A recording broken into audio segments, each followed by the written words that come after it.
So what is empathy? There are many different uses of the word empathy, and they seem to capture different cognitive processes. For example, cognitive empathy, which is the putting of yourself into someone else's shoes, imagining what they might be thinking and feeling. And what I'm really interested in is what Carl Rogers said, is that empathy allows us to reperceive our world in a new way and go on. How does that reperceiving happen? Dominic Barter expands on this when he says that empathy needs to be something more than an understanding of what has happened to someone else. It needs to translate into a new relationship with the thing that is causing pain.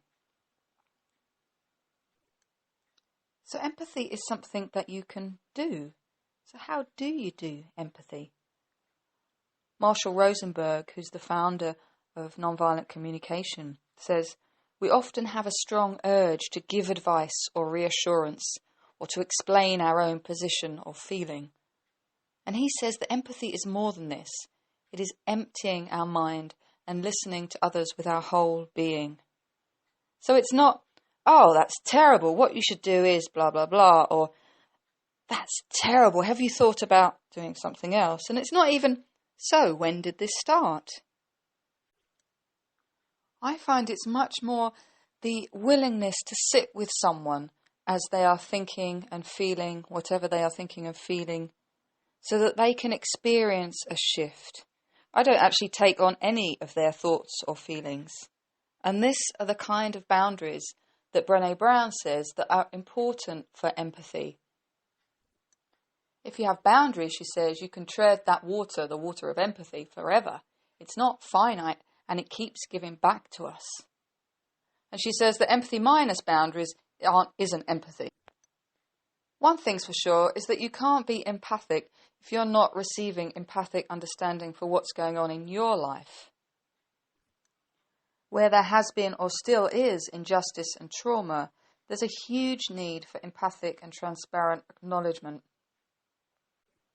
One of the boundaries that seems important is that if I'm constantly in pain, anxiety or stress, I need some empathic, non-judgmental listening to my pain.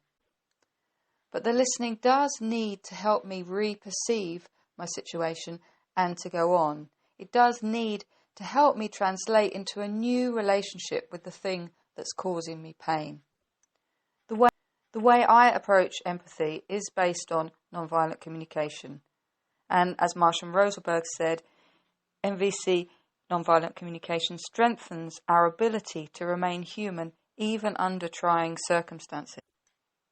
So choosing empathy involves not going to blame, judgment, criticism, or strategies of shaming.